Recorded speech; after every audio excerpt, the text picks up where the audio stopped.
오늘의 말씀 사무엘하 13장 30절에서 39절 말씀입니다. 그들이 길에 있을 때 압살롬이 왕의 모든 아들들을 죽이고 하나도 남기지 아니하였다 하는 소문이 다윗에게 이르매 왕이 곧 일어나서 자기의 옷을 찢고 땅에 드러눕고 그의 신하들도 다 옷을 찢고 모셔 선지라. 다윗의 형 시므아의 아들 요나답이 아뢰어 이르되 내 주여, 젊은 왕자들이 다 죽임을 당한 줄로 생각하지 마옵소서. 오직 암논만 죽었으리이다. 그가 압살롬의 누이 다말을 욕되게 한 날부터 압살롬이 결심한 것이니이다. 그러하온즉 내 주 왕이여, 왕자들이 다 죽은 줄로 생각하여 상심하지 마옵소서.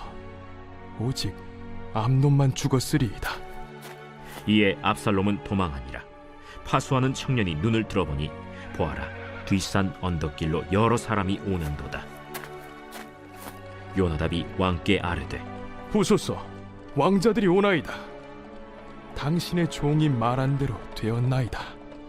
말을 마치자 왕자들이 이르러 소리를 높여 통곡하니 왕과 그의 모든 신하들도 심히 통곡하니라. 압살롬은 도망하여 그술왕 암미훌의 아들 달메에게로 갔고 다윗은 날마다 그의 아들로 말미암아 슬퍼하니라. 압살롬이 도망하여 그술로 가서 거기에 산지 3년이라.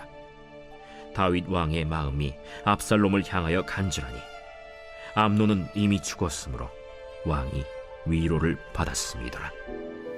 압살롬은 2년 동안 암논에 대한 복수를 꿈꾸며 치밀한 계획을 세워서 기회를 엿보다가 양털 깎는 날 그 계획을 실행에 옮깁니다.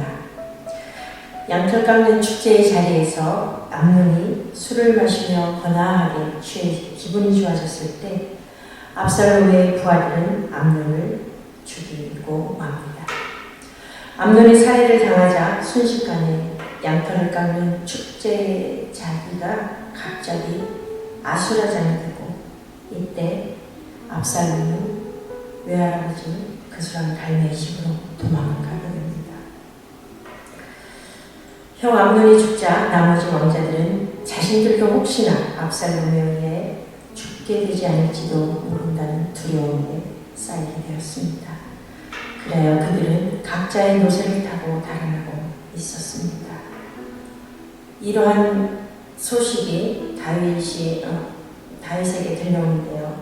압살롬이 모든 왕자들을 쳐 죽여서 한 사람도 살아남지 못했다는 그러한 사실과는 다른 소식까지 전해 듣게 됩니다.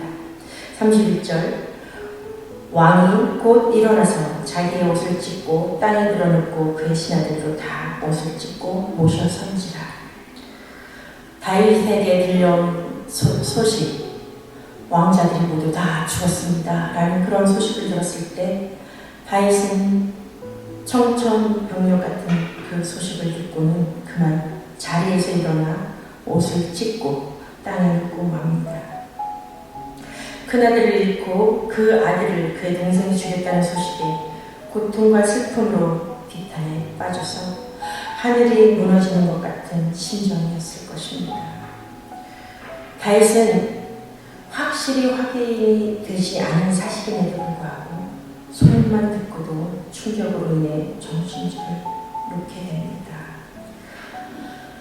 이때 다윗의 형 시므아의 아들 요나답이 다윗에게 압살롬에 대한 정확한 소식을 전합니다. 32절 다윗의 형 시므아의 아들 요나답이 아뢰어 이르되 내 주여, 젊은 왕자들이 다 죽임을 당한 줄로 생각하지 마옵소서.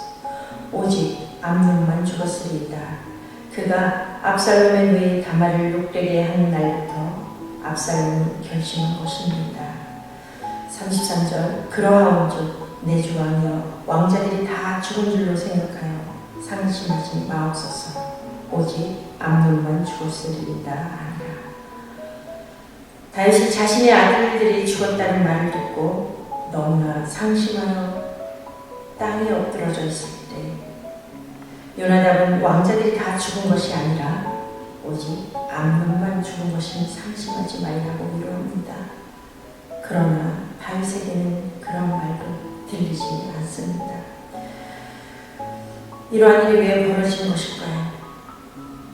다윗은 암논의 죄악에 대해서 이미 들었을 것입니다. 사랑하는 딸을 강간하였다는 그 소식을 듣고도 자신이 질책을 하지 않고 그냥 내버려 둔 일에 대해서 이 생각을 했을지도 모릅니다. 그때 내가 조처를 취했더라면 이런 일이 일어나지 않았을 텐데 그렇게 생각을 했을 것입니다. 우리가 계속해서 살펴보는 사무엘하 말씀을 통해서 우리는 죄가 죄를 낳는 것을 보게 됩니다.